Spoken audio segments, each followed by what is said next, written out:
doing what your heart rings true, allowing hope to guide you through. Okay, hi, I'm Paul Lyndon Birtwell, and this is Reasonable Faith's Compelling Reason, which is a talk show where we interview some of the leading Christian thinkers, teachers, evangelists, and apologists in the world today. If you enjoy today's program, please be sure to like and subscribe to our various social media platforms. And today I am super and hugely excited to have with us Dr. J.P. Moreland. Good morning to you, Dr. Moreland. Well, it's good to be with you, Paul. Thank you for having me. Thank you for coming on today. Please, could you share with our UK viewers exactly who you are and what your speciality is and how you came to faith in God? Sure, of course. I am a distinguished professor of philosophy at Biola University in Southern California. I came to faith in God, actually faith in Jesus, my junior year in college. I was a physical chemistry major, and it was 1968 in the middle of the Jesus movement. I heard a talk that was a defense of the historical reliability of the New Testament and the resurrection, and I'd never heard anything like that in my life. Wow. I didn't even know such a thing was possible.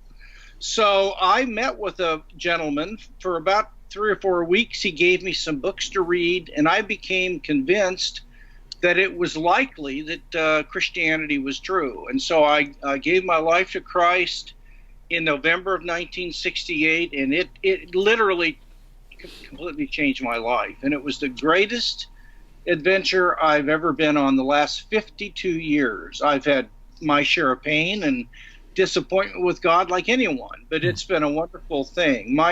I went into philosophy and took my PhD in 1984, and my specialties would be metaphysics and philosophy of mind. Mm-hmm. I have areas of competence in epistemology and philosophy of science, but I'm working primarily in philosophy of mind today. I used to work in philosophy of religion.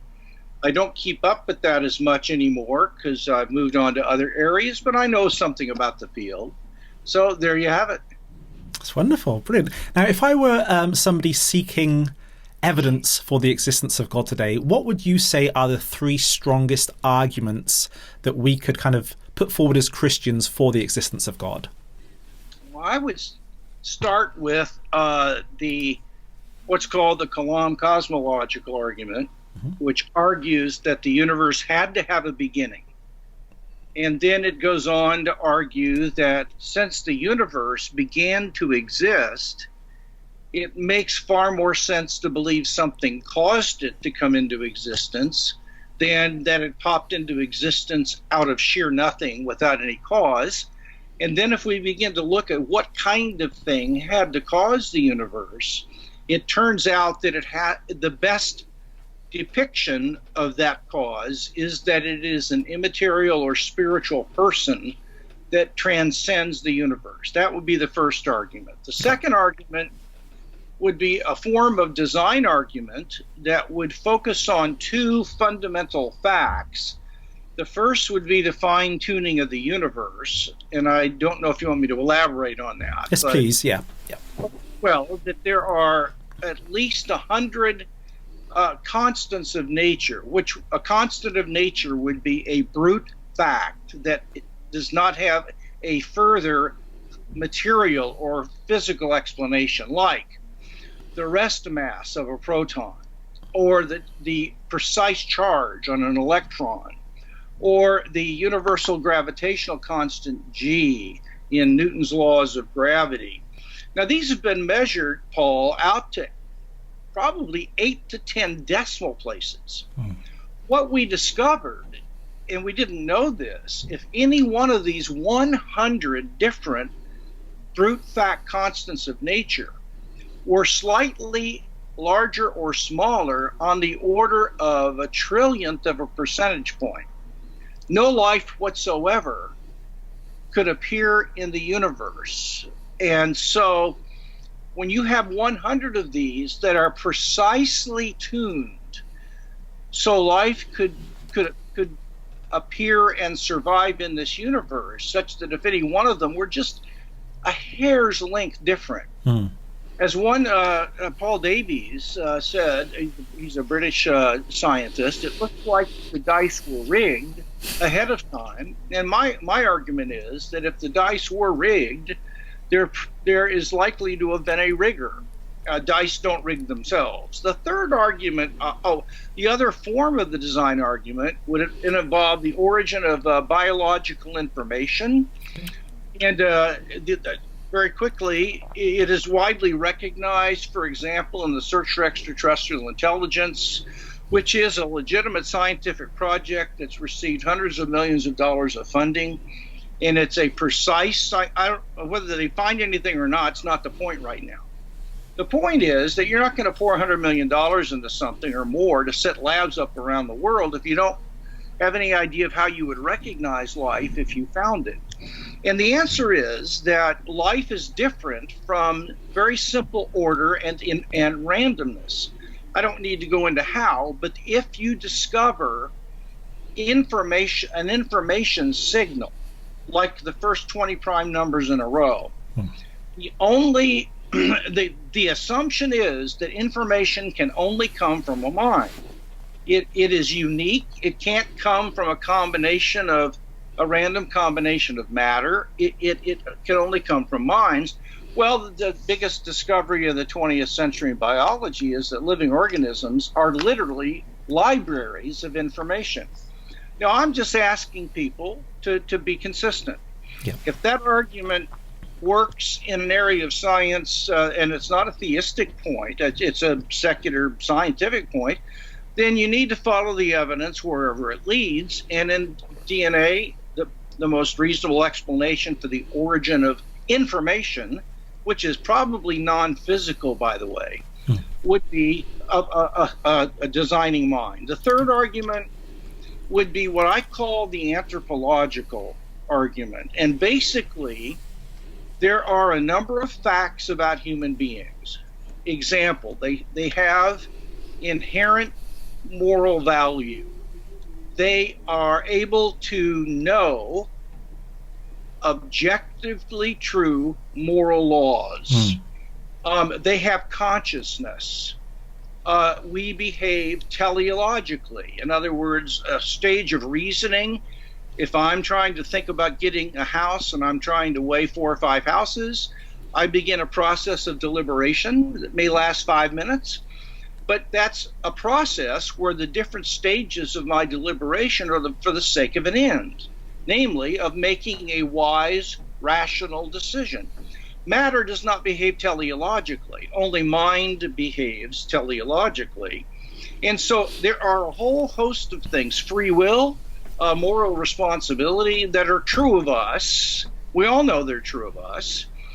And yet it is very, very difficult to make sense of how these things could exist: consciousness, moral value, inherent worth, free will, teleological behavior, if the universe does not begin with a divine mind. Because you either have in the beginning was the logos, or in the beginning were the particles. If you start with particles or wavicles or strings or whatever you want to call them, and all you do is rearrange them, you're going to end up with rearranged particles. You're not going to get free will emerging and all that sort of thing. That's getting something from nothing. So the best explanation for these various facets, including the moral law of the human person, is that the universe begins with a being who exhibits all these features, namely a transcendent person.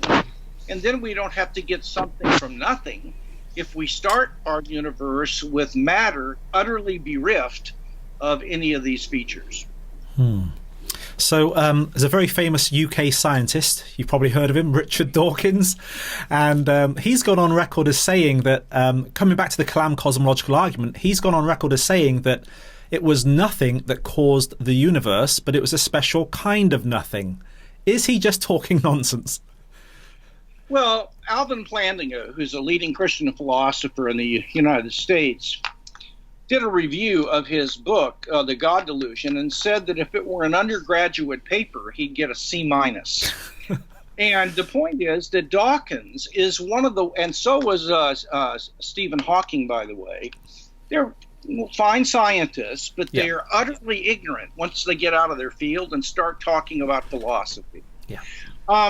There cannot be a special kind of nothingness, because nothing is the complete absence of anything, including kindness. If something is characterized as being a kind of thing, like being a dog or being a human or being an electron, then it has that property of being an electron. Now, nothingness has no properties, it has no powers, it has no being whatsoever. Now, Paul, here's what's going on.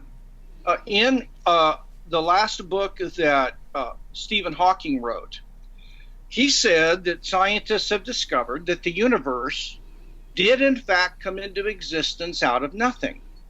Now, I read that and I thought, well, boy, this is going to be very interesting.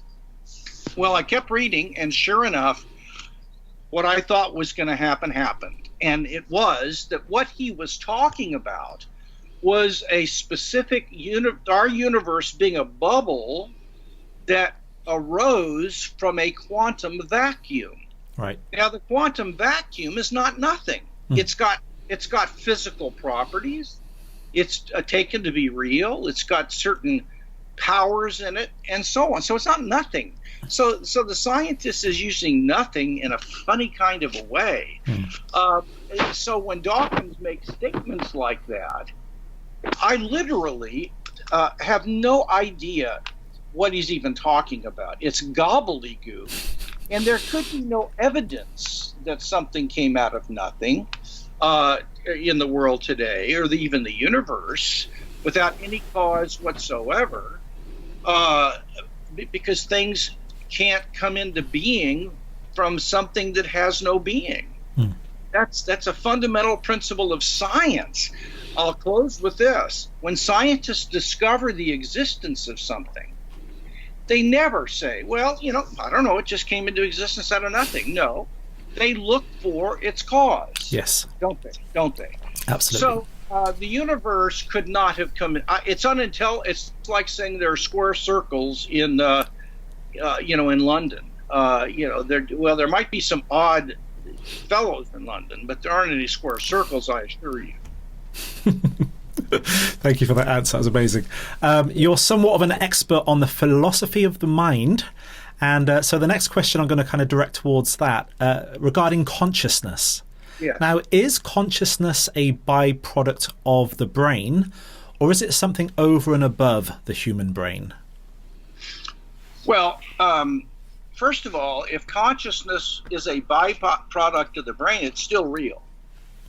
And if it's real, you've got to explain how there could be consciousness in the universe to begin with. And saying that the brain is what causes it does not explain why there are how anything physical could cause something non-physical to exist. So the charge that consciousness is a byproduct of the brain is misses the point. Right. It grants what the theist says can only be explained if you begin with consciousness. Secondly, it's self-refuting, because as Richard Swinburne pointed out, if our thoughts and our beliefs or our visual sensations, let's say of a lamp, are mere byproducts of entirely non-rational physical processes, then there would be absolutely no reason to trust them at all. They would be like the sounds that come out of a parrot's mouth that is merely habituated to make certain noises.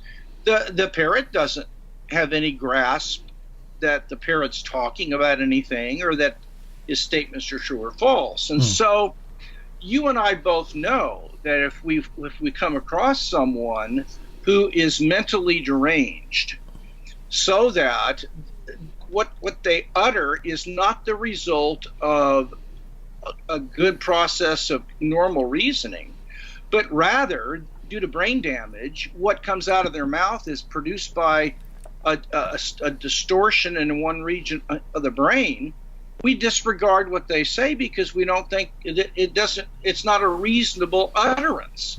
Well, if our consciousness was merely a byproduct of the brain, there would be no reason to trust scientific theories themselves, because they would not be nothing but a byproduct of the brain, not the result of a series of mental states that constituted reasoning. Now, one other thing I'll say on this, and then I won't try not to take too much time on each of your questions. You tell me if I'm going too long. I know you're doing great. Yeah. Okay, but now let's take a mental state or a mental event, like the event of sensing a lemon when I taste it, or thinking about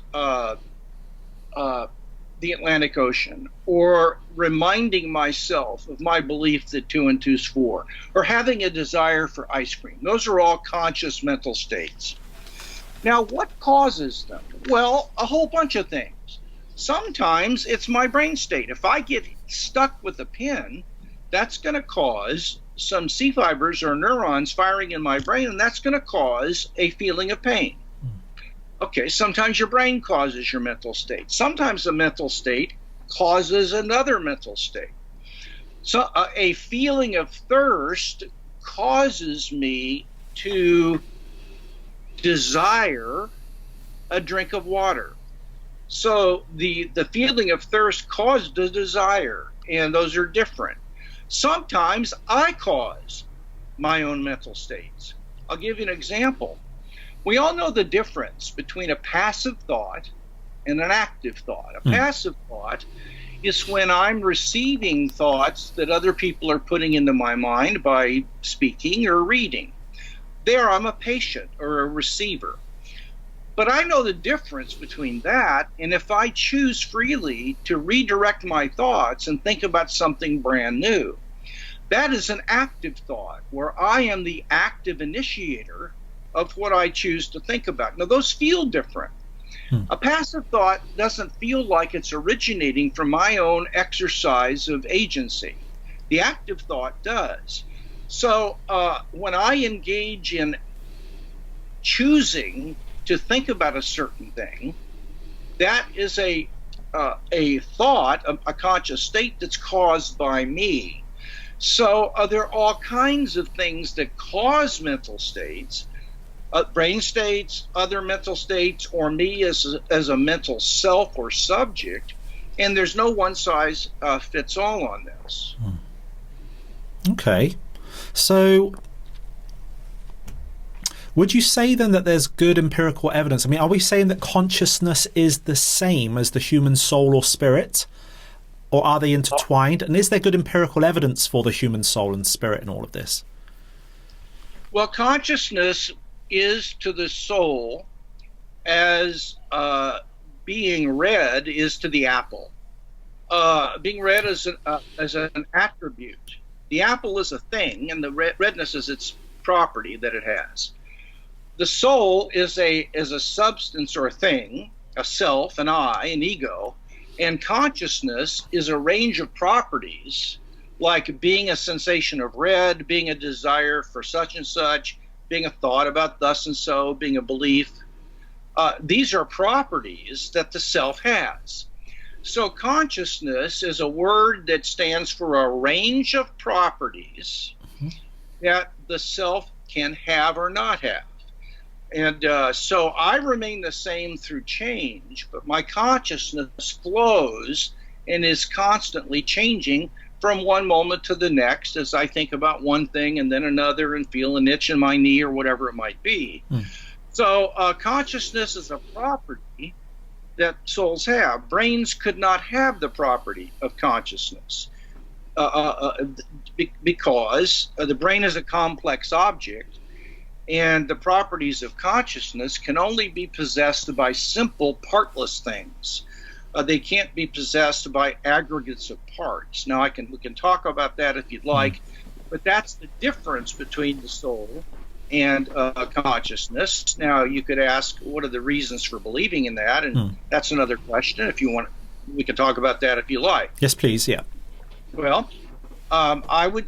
There are 5 or 6 reasons I've written about. I wrote a book called "The Soul: How We Know It's Real and Why It Matters," and I give 5 pretty hard-hitting arguments for the soul's reality. But I'll give you just a couple here. Okay. For one, we know that material objects, no matter how complex they are law governed in their behavior. They behave according to the laws of physics and chemistry and so on.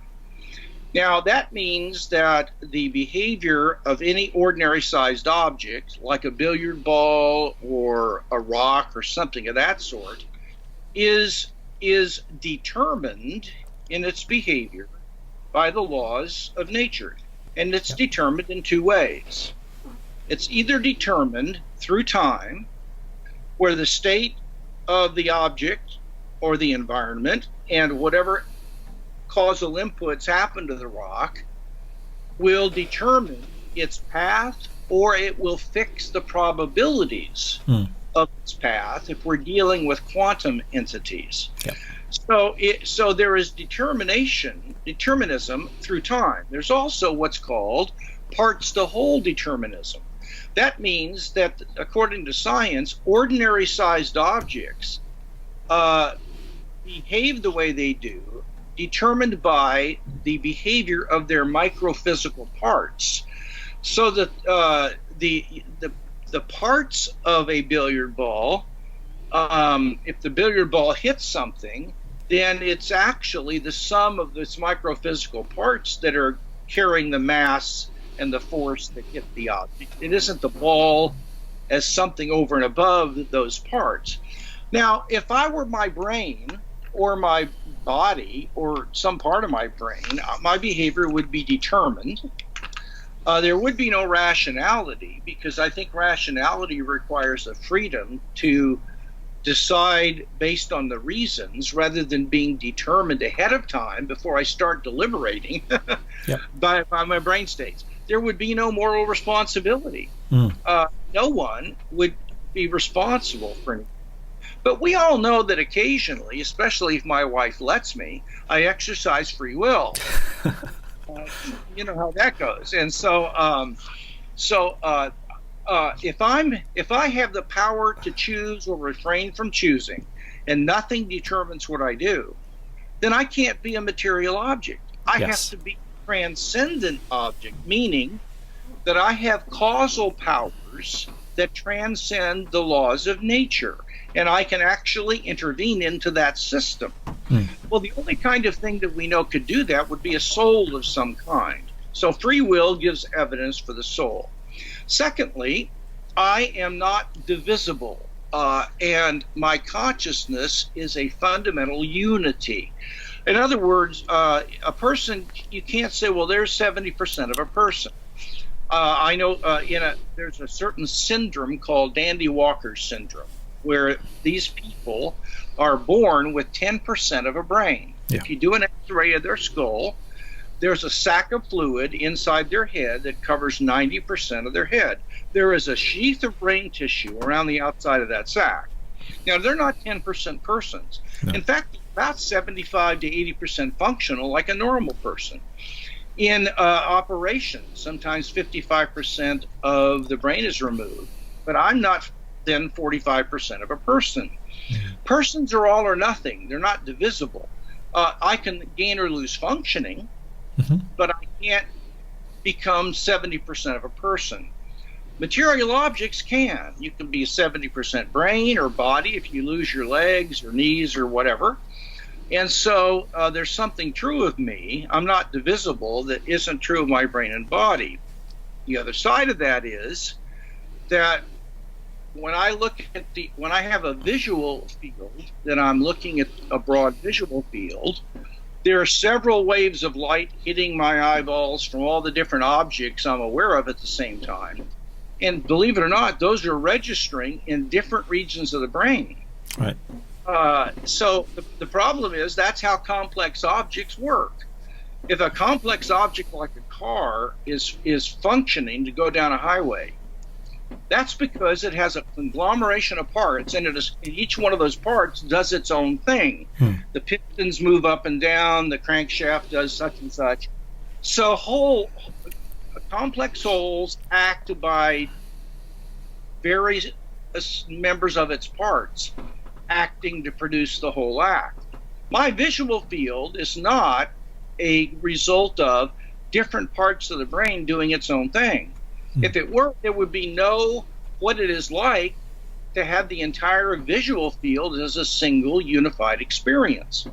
Only a partless thing could unify, it's called the binding problem, could unify consciousness and give us a unified visual field. And so the indivisibility and the unity of consciousness is another issue. And then finally, I am possibly such that I could survive in a disembodied state. Yes. My body and brain, that doesn't mean I do. I'm saying I at least could. It's possible that I could. However, my brain and body are not even possibly such that they could survive. So I can't be my brain and body because there's something true of me. I have a potential they don't have. Yes. So we can't be the same. Now, before we go on to NDEs, let me just say that I've debated atheists or on this question, or your audience has watched a television program that featured alleged near-death accounts. I'd be willing to bet money that just like the atheists that I debated, they would be willing to let the evidence settle whether these things are true or not, even though they're skeptical. So they might turn on the show and say, I don't believe any of this stuff. I think it's all brain chemistry. But I want to hear what they got. I want to listen to the evidence, and I'll make my mind up, but I'm very suspect that there's going to be any evidence. Well, guess what that means? That means that those viewers, skeptical as they are admitting something. Namely, they're admitting that these might be true. Probably aren't, but they might be. They're possibly true. If there was the same show on that said that they were going to present people who had discovered square circles in the state of New York, nobody would watch that show. Sure. Because we know ahead of time there can't be evidence for it because it's metaphysically impossible. Now, by acknowledging that evidence could be used to decide this case, you have to admit that this might be the case. So you're granting the mere possibility of like a disembodied existence. If that's true, then I can't be my brain and body because it's not even possible that they could exist disembodied. I don't know what a disembodied brain would even mean. So now this doesn't show that there is life after death. It shows that I'm not my body or my brain, that I'm a spiritual substance. You often liken this to a driver stepping out of a car. Is that correct? Yeah, exactly right. The car is the body, the driver is the consciousness or the soul. Yeah, and when you're in the car, if the car breaks down, you can't do certain things. I have no problem with that. Your brain chemistry gets messed up, you get depressed. But when you get out of the car, then it doesn't matter if the car's broken down, you can still get around town. An interesting subject is memories. Now, are memories stored in the brain like pictures? Absolutely not. No. Oh, absolutely not. In fact, I heard a lecture from a person that might be the world's leading expert on memory. He's published hundreds of papers on this. He's a professor at the University of California at Santa Barbara. And he opened up his talk by saying, I literally have no idea what people mean when they say memories are in the brain. I don't even know what that means. And I will, and I'll tell you about how he unpacked that and my own view. But if you take a CD, a disc that you're going to listen to music, is there sound in the CD? No, because if you hold it up to your ears, you don't hear anything. We all know what's in the CD, namely grooves or some kind of digitalized arrangement. Yeah. If the CD is not broken and you have a retrieval system that works, then those grooves can be triggered and that will produce sound somewhere else. In this case, out in the room, let's say. Yeah. That's what's the same thing with the brain is electrolyzed meat. That's all it is. And what is stored in the brain are grooves in the form of neurons that repeatedly fire together to form a groove. Okay.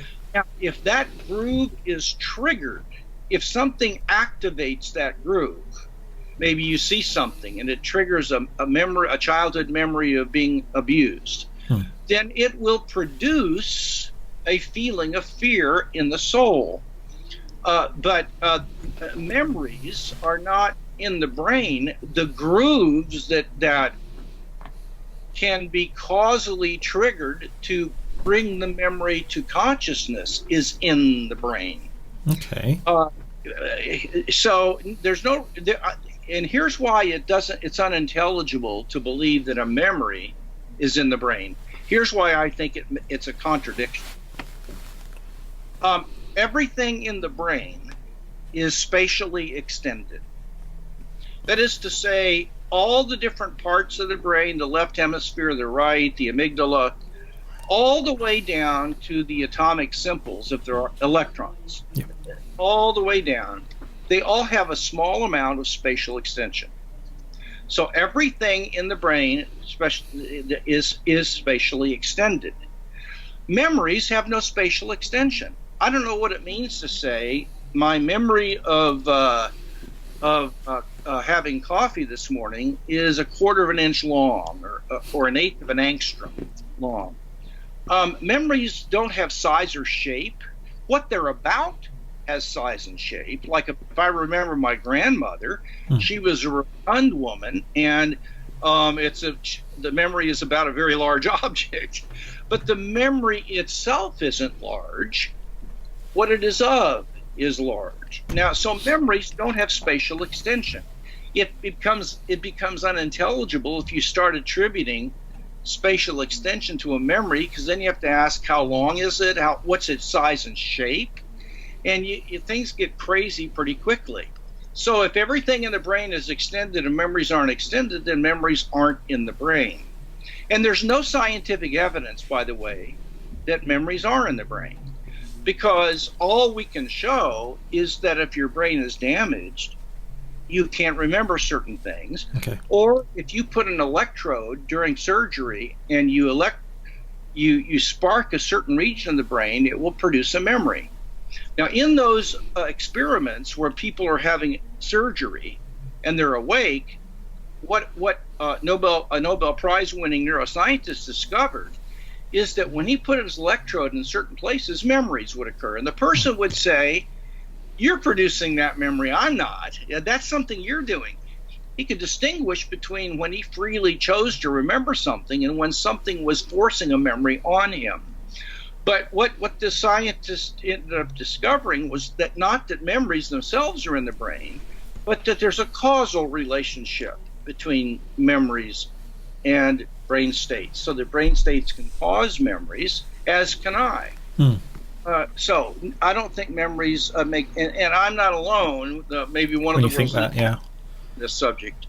What about time extension? Because obviously memories have a duration of time. When you think of a memory, you don't think of it all at once. You think of it in a progressive, ongoing time.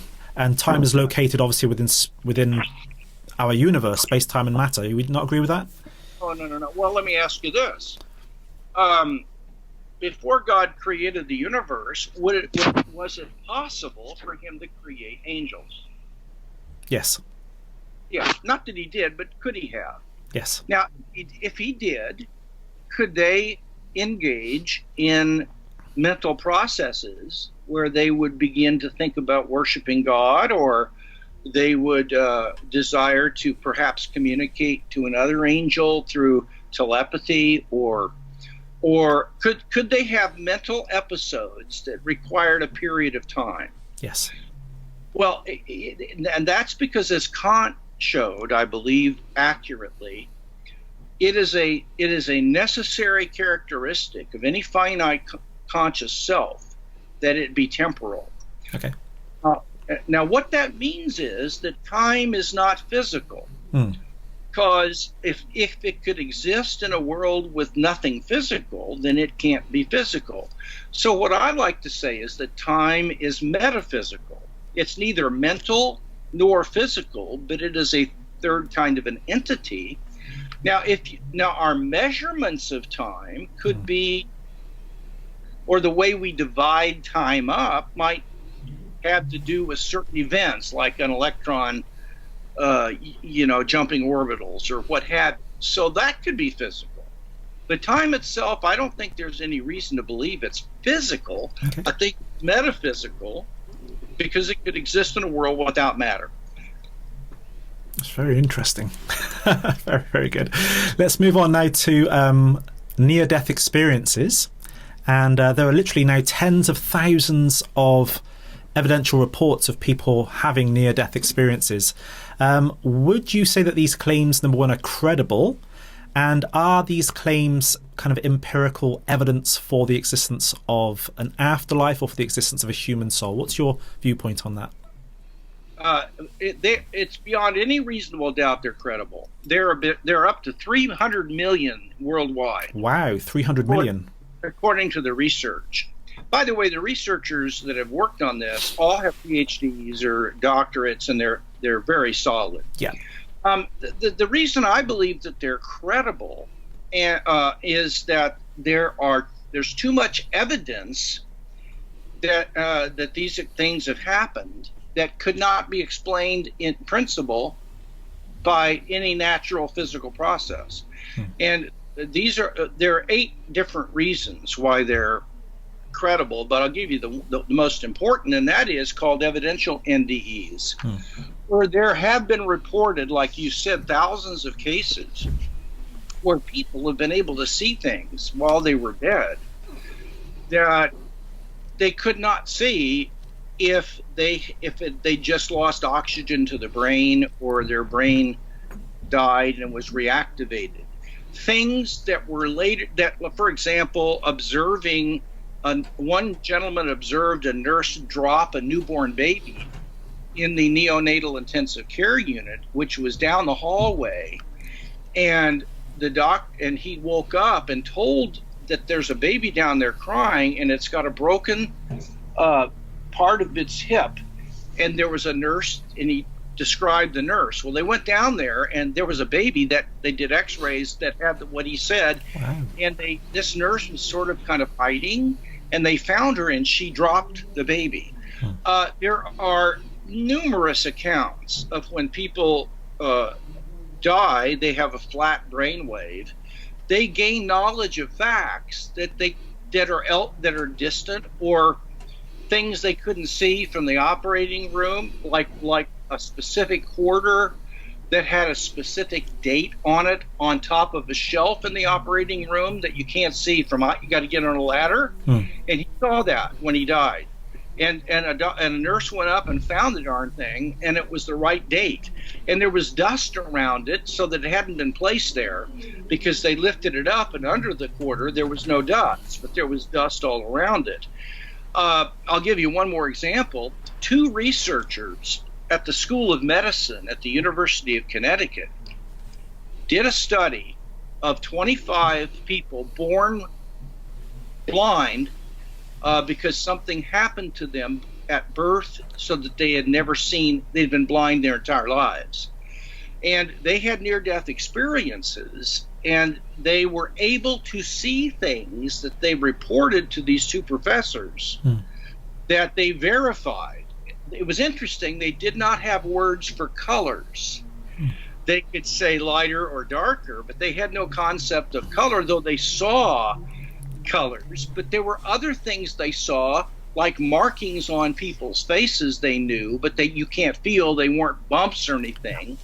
And they described these completely accurately, and when they came back into their bodies, they lost the ability to see again. This is in a book called Mindsight. And there are 25 cases. Now there are more, but they did research on 25. And these people are well-known academics. They have their reputation at stake here.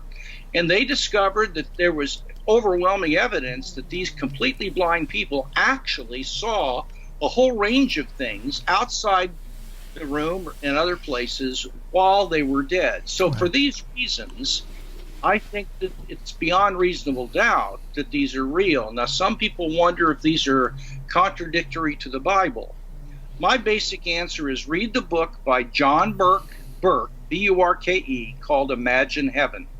And he will answer those questions. And he concludes, I believe correctly, that about 95% of these in no way contradict biblical teaching. There's about 5% that are a little goony, and they're probably made up or due to something else. So I believe that this is hardcore evidence for life after death. Okay. We're going to come to some weird experiences now, if that's okay. I wish you would. Some strange experiences. Well, first of all, I want to talk about you may have heard of remote viewing. And some of the governments around the world apparently have had programs where they've trained people or perhaps taken people who potentially have this ability to somehow come out of their body in a consciousness and I don't really know what, fly somewhere else or float somewhere else and see what's going on. And governments of the world have invested a lot of money into this. Now, is there any credibility to these remote viewing claims? Do you know anything about this? I do, yes, there is. Now, I don't know anything about the government research. So, okay, do you understand? Sure. I've read probably 400, 500 near-death accounts. Incredible books. Some by little children that are 3 years old and they don't have any religious training and they see things elsewhere. Yeah. There's one story of a young girl that was 12 years old, I think, and she died in the bottom of a swimming pool. And they got her to the hospital and they were able to put pads on her and resuscitate, and she came back. She'd been dead about 40 minutes. And this basically, she described an angel taking her to her home 10 miles away. And she described what her brother was playing with, the toy that he was playing with in his room. Her sister was in her bedroom listening to a specific song. Her mother was cooking chicken, rice, and something else in the kitchen. And her father was in the living room in his easy chair looking at the newspaper. And I don't believe they knew about about this yet. But the point is that the doctor, the cardiologist who revived her, interviewed the family. And he had a tape recording of the interview. And everything she described, they verified that was exactly what had happened. Now, her soul went somewhere. It's not clear to me that in order for a soul to travel somewhere, it has to go through the intervening space. I don't have a view on that. Sure. It could just go up. What I don't want to do is liken souls to material objects, because I don't know, they're different, and so I don't know what to say about how they travel. But that this has happened, at least in some cases, is for me beyond reasonable doubt. Now, I have no idea whether this can be induced through certain kinds of scientific pursuit. I don't know anything about that. Okay. But I do know that there have been people who have viewed things at a distance and have come back and accurately reported it, and eyewitnesses have verified the report. Well, I've had several very strange experiences in my own personal life, and I know that skeptics will say it's just coincidence. But when you've had so many of them, and you kind of have that particular feeling yourself that this is out of the ordinary, you know something different is going on. So I'm going to give you two, if that's okay, very, very briefly. The first one was when I was in my middle 20s, and my sister will verify this as well. I'm usually a very, very happy guy. Fortunately, I've never suffered with depression. I don't really get depressed. But on this one particular morning, I woke up and I felt really, really down. And I'd never really felt like this before. And I didn't know why I'd woken up feeling so kind of miserable. And I was living with my sister at the time, who's kind of sat next to me here. And I just said, I feel really down today. And I can remember Kim saying, well, that's not like you. What's wrong? I said, I don't know. I just feel really, really kind of down and miserable. That evening, our parents turned up at our house to tell us that my grandfather, they had just found his body. He had died. And the moment they had told me that, I recognized that that was why I was feeling the way that I was feeling. The second incident happened basically last year, and this is another very strange occurrence, is that I woke up and I kept on thinking about a person that I'd worked with 20 years prior to that day. I hadn't seen them in the interval. I hadn't seen them for more than 20 years, but I kept thinking about them throughout that day. And there was no reason to think about that person. I even questioned myself, why am I thinking about this person all the time? It was like a really strange thing that it was bugging me. I couldn't shift that thought about the person. And where I was living at the time was in the countryside. And I had to pick my young boy up from school. And so we have these very tiny lanes in the UK that we have to drive down. Basically, you get one vehicle down at a time.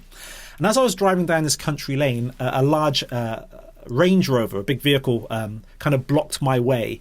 And so we both had to kind of pull our vehicles over into the hedges just to squeeze by. And as I looked up, the driver of that vehicle was the person I'd worked with 20 years previously that I kept on thinking about that day. Now, I can't put that down to the gift of prophecy because there's no spiritual significance to it. But kind of what's going on there? Yeah, my view is that there are just too many of these. Yeah, all the time. They're all over the place. And if you ask a lot of people, have you ever had something? They will say, yes, I have. And so at some point, you have to start saying, maybe my view of the world isn't true. These can't coincidence. You're kidding me. Yeah, it's too many. It's too crazy. Plus, there's a way to show that it isn't a coincidence scientifically, and that's by the use of what's called the intelligent design filter, and that is a test that distinguishes something that's a mere highly improbable accident versus something that was the result of someone doing something on purpose. And the way to tell is that if something was done by an agent intentionally and you discover it, but it could be a coincidence, if it satisfies two conditions, it was done by a person on purpose. Number one, it has to be highly improbable. Number two, there has to be something special about this result apart from the fact that it happened. So let me give you an illustration. If I'm playing bridge and we've got a $500 or £500 prize as to who wins, and I deal myself a perfect bridge hand on the first deal, you have a right to say, dude, you're cheating. You did that on purpose. Now, you're right. It would make sense. Why? Well, if the other people that I'm playing with got an equally improbable deal, their cards were as improbable as mine since we got the same number of cards. But there's nothing special about their hands apart from it being the one they got. There's nothing independently special. For me, my hand is a special hand as determined by the rules of bridge, whether I get it or not. Whoever gets that hand, that's a special hand. Well, it's a combination of those two that show that I did it on purpose.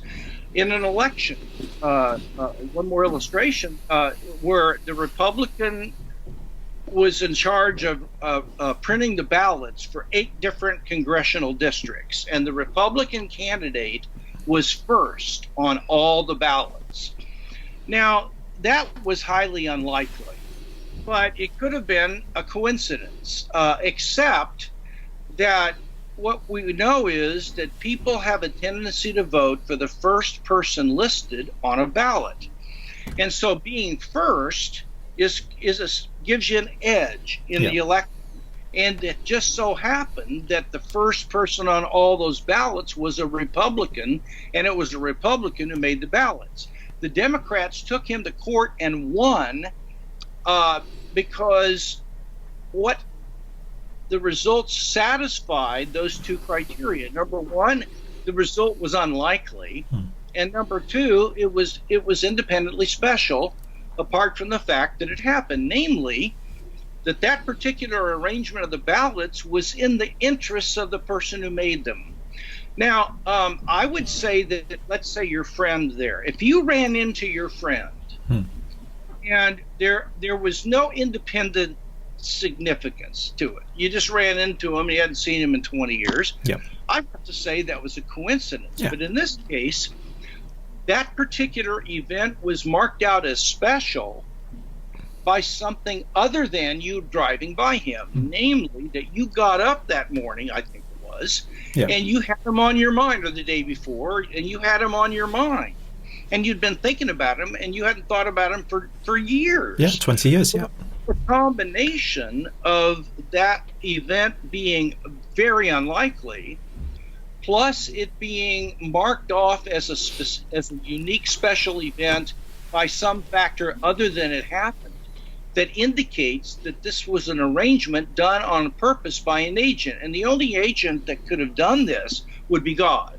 That person didn't arrange it. So a supernatural being did that. So that passes the test, as does the death, I believe it was, of your grandfather. My grandfather, yes.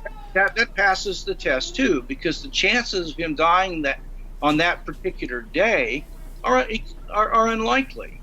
And the fact that you were feeling depressed that day, unusually depressed, and in the sense that you never feel that way, but it happened to be the very day he died, those two come together to be improbable and independently special. And so that indicates to me that God was alert, that your depression was brought about by an agent on purpose, because it passes the design filter. Does it have anything to do that I'd just been asleep? Because I woke up feeling that way, and I woke up with the thought of this person on my mind. Had it something to do with me being asleep? Is there another level of consciousness when we're asleep? Oh, there is, absolutely. But are you saying maybe that explains it? No, I don't know. I can't. I don't see how. Well, it can't, because if you have those two factors, then that is there's almost no false positives with this principle. Right. If you're following me, the police use it. They find a woman at the bottom of a cliff in a brand new car, and it wasn't bad weather, and her car goes off the cliff, and it's a high. Nobody ever has an accident on that part of the road. It's a coincidence until they find out that the husband had taken out a $500,000 insurance policy, had air tickets to Hawaii with his secretary for a week later. Well, now it's evidence that this was a murder, because you've got an independent criterion that made that special. So it's not just a random coincidence. And I'd say that's true with this guy. I don't care what caused it. God was ultimately behind it, because it matches, satisfies. You're guilty. And as you said, many people have had these experiences. I know my children have, lots of my friends have. So this is very, very common. I think a lot of people are frightened to talk about it in case they're ridiculed or mocked, or, Well, that's why nobody talks about it, because they're afraid. Oh, you're right, absolutely right. Do you have 5 more minutes? I do. Could you please, as we're closing now, share with our viewers how they can start a personal relationship with God through Jesus? Well, what I did back in November of 1968 is I began to realize that I had done things in my life that, if I were honest, I was not proud of. They were wrong. And that I had done things that God, at least I began to see the Bible was likely to be something special and in God's book, that I had violated some of the things he told me not to do, and I needed to be forgiven. And then I began to realize that Jesus Christ actually came, and the things that I have done wrong were placed upon him as a substitute for me on the cross, and that he actually rose from the dead. Yeah. So I came to see that these made sense. And so I said, Lord Jesus, I went up to my room, closed the door, and said, Lord Jesus, I think you're real. I'm not positive, but I'm really strongly inclined in that direction. And nobody has to tell me that I need forgiveness, because when I'm honest with myself, I know I do. And I thank you that you died on the cross for my sins and you rose from the dead. I believe you. And I'm asking you now to come into my life and begin to make me the way you want me to be, and help me to get to know you. And then what I did is I began to engage in reading the scriptures, certain parts of the scriptures, like the Gospels and the book of Psalms are good places to start. And I began to pray. And I began to do the best I knew how to talk to God with whatever faith I had. I didn't try to crank up more faith than I had, but I expressed what I had, and I began to seek help to grow. I ran into some Christians that seemed safe, and they gave me principles about learning how to receive love, which was hard for me at that time, and I began to understand the scriptures better. And then I began to experience supernatural events from the Holy Spirit. I had some visions of people that turned out to be true. And I began to experience answers to prayer and things like that. And those were mind-blowing to me. And they were specific prayers. And as a result, I continued to grow. I got in a fellowship with other believers, and I wanted people that would let me express my doubts without ostracizing me. I needed to be who I was, and I wanted to be loved, basically. But there was a willingness, Paul, in my heart. There was a willingness to change, but I knew I couldn't do it by myself. I needed help. And if Jesus would help me, I was open to him working in me and making me different. And it happened, and it stuck for 52 years, and I'm still getting after it. Amen to that. Well, thank you so much. Well, this interview has been hugely enjoyable. It's been absolutely fascinating, and thank you so much for joining us on here, Dr. Moreland. It's been a real privilege and honour to have to be able to speak with you. My privilege is mine, and I want to thank you for having me. Thank you so much. Well, this has been Compelling Reason. I'm Paul Lyndon Birdwell. Until next time, may God bless you.